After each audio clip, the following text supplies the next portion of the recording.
के हामीले भोट नलाउँदाखेरि भोटमा नाम काटिन्छ र भन्नेहरूको लागि चाहिँ यो भिडियो उनीहरूले अवश्य नै हेर्नुपर्ने है।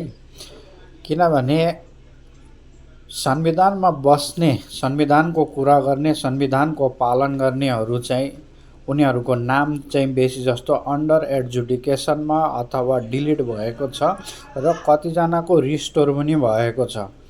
र आफ्नो संविधानको कसले चाहिँ पालन गर्थे भन्दाखेरि मोहम्मद गुलाम रब्बानी भन्ने जुन चाहिँ टिएमसीका क्याबिनेट मन्त्री पनि रहनु भएको छ र 2 खेपदेखि 3 खेप टिएमसी विधायक पनि बनिनु भएको छ।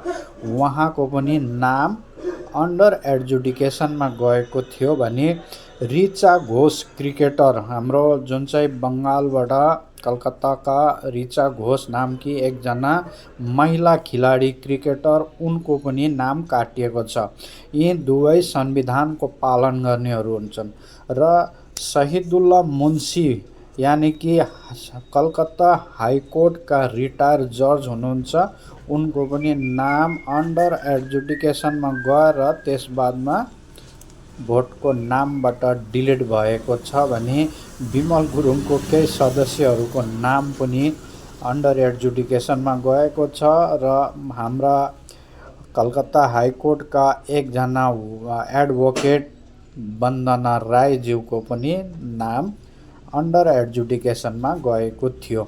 र यिनीहरू सबै संविधानको कुरा गर्ने, संविधानको पालन गर्ने र संविधानको र यस्तो न्यायको कुरा गर्ने, यस्तो संविधानको पालन गर्नेहरूको नाम काटिँदैछ भने तपाईँ हाम्रो केही पनि होइन।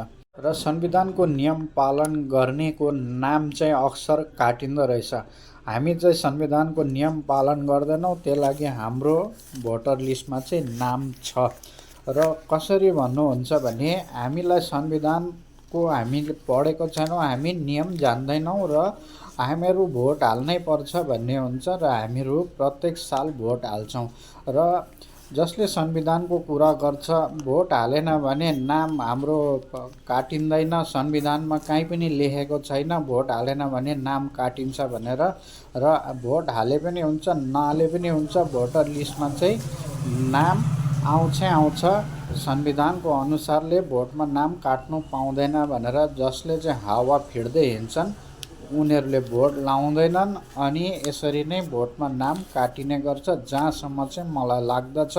अब तपाईहरू आफै स्वयं नै विचार गर्नुहोस्, भोट हाल्नु पर्ने हो कि भोट नहाल्दा पनि हुने रहेछ।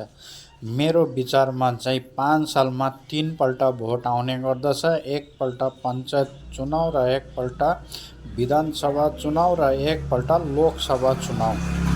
र 5 सालमा 3टा आउनेमा कमसेकम एउटा भोट चाहिँ हामीले दिएकै हुनुपर्छ सरकारको रेकर्डमा नामलाई हामीले जीवित राख्नुको निम्ति। र के भन्नुहुन्छ? धन्यवाद।